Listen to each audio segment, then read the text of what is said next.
पश्चिम बंगाल विधानसभा चुनावों में जीत दर्ज करने के लिए बीजेपी ने पूरी ताकत झोंक दी है। छोटे कार्यकर्ताओं से लेकर बड़े नेता तक पश्चिम बंगाल की जनता को अपने साथ जोड़ने के लिए जी तोड़ कोशिश में जुटे हैं।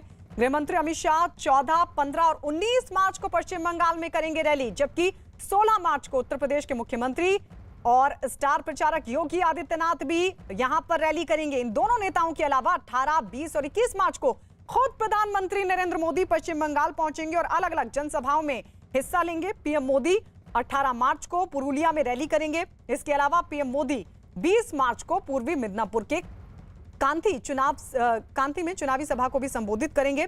पहले चरण में पूर्वी मिदनापुर की 6 सीटों पर मतदान है।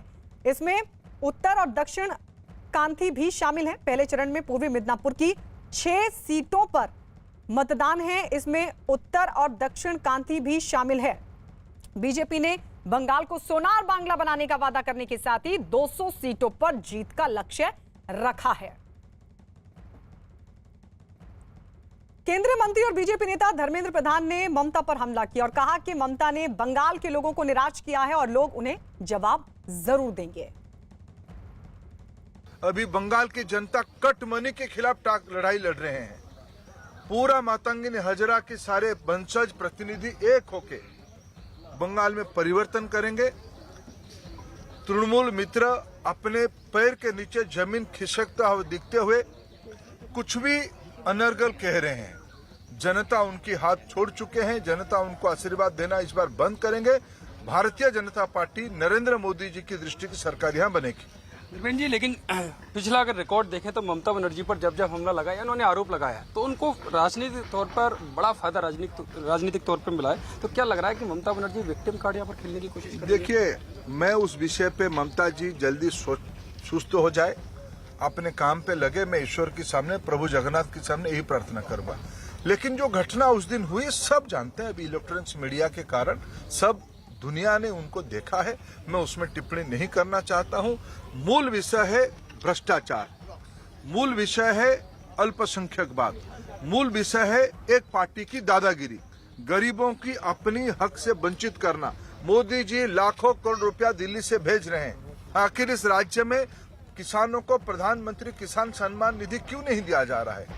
आयुष्मान भारत में गरीब बहनों को क्यों चिकित्सा की 5 लाख रुपया का सुविधा नहीं दिया जा रहा है? अम्फान में जो रिलीफ आई थी उसको गरीबों को क्यों नहीं दिया गया?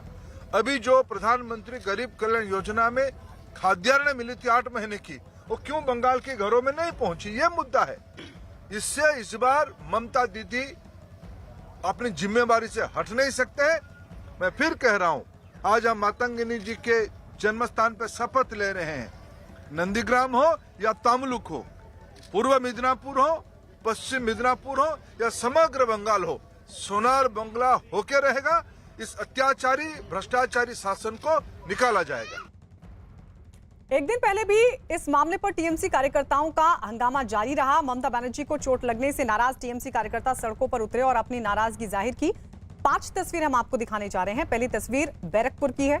टीएमसी के कार्यकर्ताओं ने सड़कों पर उतरकर जुलूस निकाला और ममता बनर्जी पर हमले का आरोप लगाते हुए प्रदर्शन किया, जबकि दुर्गापुर, हुगली, उत्तर 24 परगना समेत दक्षिण 24 परगना में भी टीएमसी कार्यकर्ता सड़कों पर उतरे और जमकर विरोध किया। तो ये अलग अलग तस्वीरें हम आपको दिखा रहे हैं।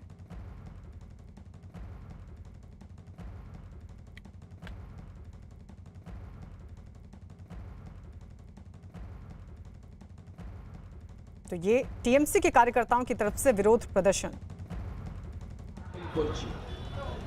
আপনারা সবাই নিশ্চিত জানেন যে নন্দীগ্রাম বিধানসভা কেন্দ্র কেবলমাত্র একটি বিধানসভা কেন্দ্র নয়, সেই নন্দীগ্রামের সঙ্গে বাংলার 11 সালের পরিবর্তন সেটাও যুক্ত রয়েছে।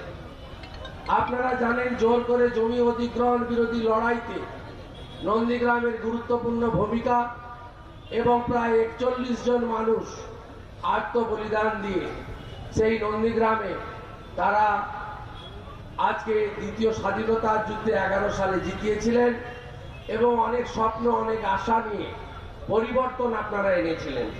তো আজকে 2021 সালে অনেকেই আমরা তৃণমূল কংগ্রেস ছেড়ে ভারতীয় জনতা পার্টিতে যুক্ত হয়েছি। কেন? বারে বারে আমরা বলেছি যে তৃণমূল কংগ্রেস একটা প্রাইভেট লিমিটেড কোম্পানিতে পরিণত হয়েছে এবং এর রাজনৈতিক বিশ্বাসযোগ্যতা পশ্চিমবঙ্গে শেষ হয়ে গেছে এবং এই একটি দলে তার নেত্রী এবং তার যে ভাইপো এর বাইরে বাকি কারোরই সম্মান নেই, মর্যাদা নেই, অধিকার নেই, কথা বলার জায়গা নেই, সিদ্ধান্তে নীতিতে অংশগ্রহণ করার সুযোগ নেই। तो ये जीत का दावा करते हुए शुभेंदु अधिकारी हल्दिया में इस वक्त मौजूद हैं और उसके बाद वो नामांकन दाखिल करेंगे। लेकिन आपको बता दें, ममता बनर्जी को एक रैली के दौरान लगी चोट के मामले में टीएमसी चुनाव आयोग से शिकायत करेगी, जिसके लिए टीएमसी के कुछ नेता कोलकाता से दिल्ली के लिए रवाना हुए। ये सभी दिल्ली में चुनाव आयोग के दफ्तर जाएंगे और वहां अपनी शिकायत दर्ज कराएंगे। इससे पहले कल टीएमसी के नेताओं ने चुनाव आयोग से मुलाकात की। टीएमसी नेताओं ने डीजीपी को हटाए जाने पर सवाल उठाते हुए महिला सीएम पर जानलेवा हमले का आरोप लगाया। टीएमसी ने बीजेपी पर आरोप लगाया और चुनाव आयोग से जांच कर कार्रवाई की मांग भी की। हम डिटेल में रिपोर्ट देंगे। अभी तो कानून पूरा चुनाव आयोग का अधीन है, तो निष्पक्ष रूप से उसका जांच करें, ये हमारा मांग है। जैसे जैसे मतदान के दिन करीब आते जा रहे हैं, पश्चिम बंगाल में सियासी झड़पें भी तेज हो रही हैं। पश्चिम बंगाल के कूच बिहार में बीजेपी के दफ्तर में जमकर तोड़फोड़ की गई। वहां के तूफानगंज में बने बीजेपी के दफ्तर में लगे झंडे और बैनर को उखाड़ दिया गया। वहीं खड़ी साइकिलें भी तोड़ दी गई। बीजेपी कार्यकर्ताओं ने तोड़फोड़ के लिए टीएमसी के कार्यकर्ताओं पर आरोप लगाया। इतना ही नहीं, घटना के विरोध में बीजेपी के कार्यकर्ताओं ने प्रदर्शन भी किया। तो लगातार झड़पों की ये खबरें और इस सब के बीच बीजेपी के दफ्तर में जमकर तोड़फोड़, जिसकी तस्वीरें हम आपको दिखा रहे हैं। कूच बिहार में बीजेपी के दफ्तर पर झंडे और बैनर्स को फाड़ दिया गया, तोड़फोड़ की गई। आरोप टीएमसी के कार्यकर्ताओं पर बीजेपी का। उधर बीजेपी की तरफ से भी विरोध प्रदर्शन किया गया। बीजेपी दफ्तर में जिस तरीके से तोड़फोड़ हुई है, जिस तरीके से चुनाव की तारीखें नजदीक आ रही हैं, अब ये जो हिंसा है और ज्यादा बढ़ती हुई दिख रही है। इस सब के बीच जहां ममता बनर्जी को चोट लगी, उस पूरे मसले पर, उसी इलाके में जहां चोट लगी थी, वहां पर टीएमसी और बीजेपी के कार्यकर्ता भिड़ गए थे। तो वहीं टीएमसी के कार्यकर्ताओं पर अब यह आरोप है कि उन्होंने बीजेपी के दफ्तर में जमकर तोड़फोड़ की। उत्तर प्रदेश के मुरादाबाद में समाजवादी पार्टी की प्रेस कॉन्फ्रेंस में जमकर हंगामा हुआ। आरोप यह है कि समाजवादी पार्टी के अध्यक्ष अखिलेश यादव की सुरक्षा कर्मियों और पार्टी के कार्यकर्ताओं ने प्रेस कॉन्फ्रेंस में पहुंचे पत्रकारों से मारपीट की। हैरानी इस बात की है कि हंगामा और धक्का मुक्की अखिलेश यादव के सामने होती रही और उन्होंने इसे शांत करने की बजाय पत्रकारों को ही बाहर जाने के लिए कह दिया। बताया गया कि पत्रकारों के सवालों से बौखलाए समाजवादी पार्टी के कार्यकर्ताओं ने यह हंगामा किया और बात हाथापाई तक जा पहुंची। तस्वीर हम आपको दिखा रहे हैं।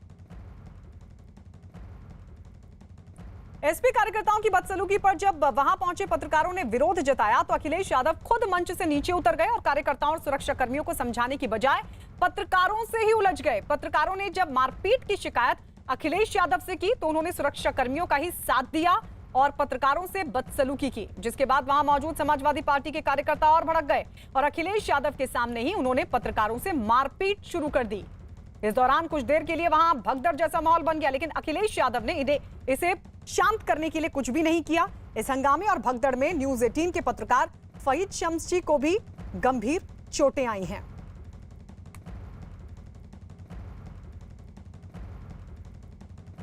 इससे पहले अखिलेश यादव की भी